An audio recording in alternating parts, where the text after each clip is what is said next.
The International Monetary Fund has downgraded its outlook for economic growth across the UK this year, blaming Brexit uncertainty.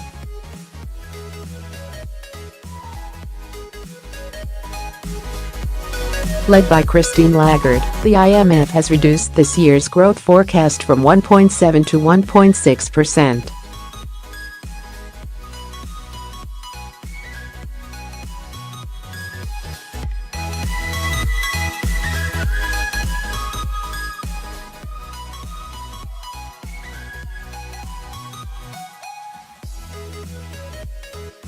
Ms. Lagarde urged the government to reach agreement soon on the transitional arrangements that will apply for a set period of time after Brexit.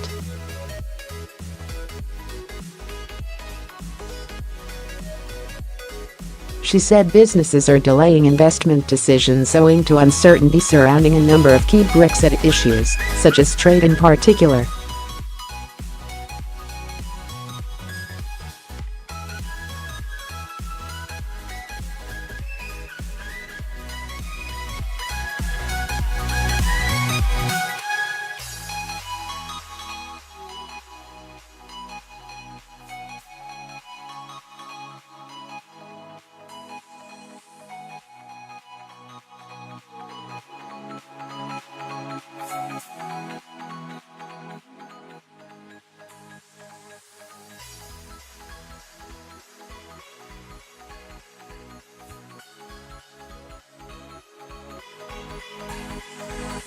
But she added that relative to growth in the rest of the world, the UK is losing out as a result of higher inflation, pressure on wages and incomes and delayed investment.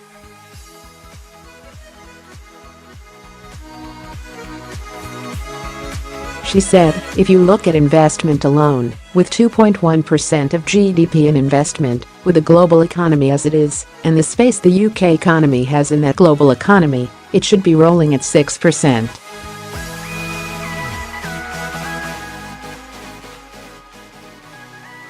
Responding to criticism that the IMF had been too gloomy in its previous post-Brexit predictions, Ms. Lagarde said, I don't think we are particularly gloomy about the UK economy.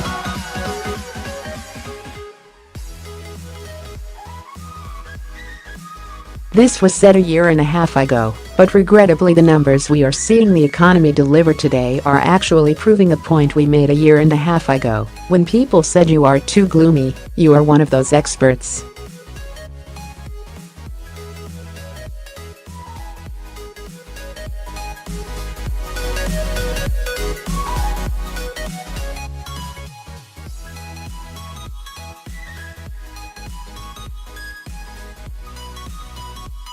In November, the UK's fiscal watchdog, the Office for Budget Responsibility, cut its growth forecasts for the UK for the next few years.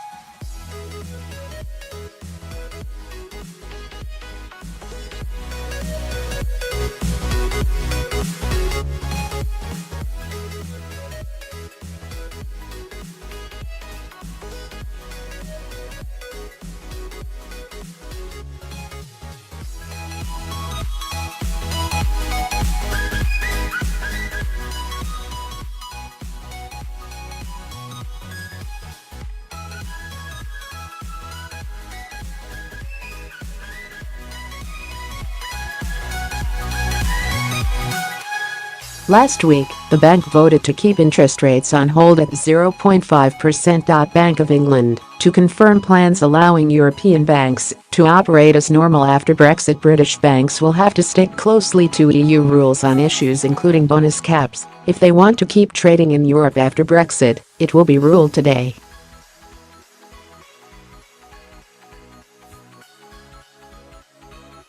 The European Commission is due to set out its terms for allowing the City of London to continue as the EU's leading financial centre after Brexit.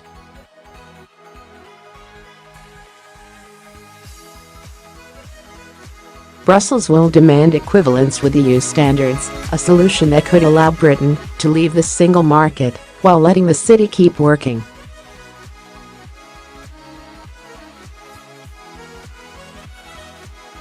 In return, the Bank of England announced today it would allow European banks to carry on in London without setting up a new subsidiary, even if there is no Brexit deal.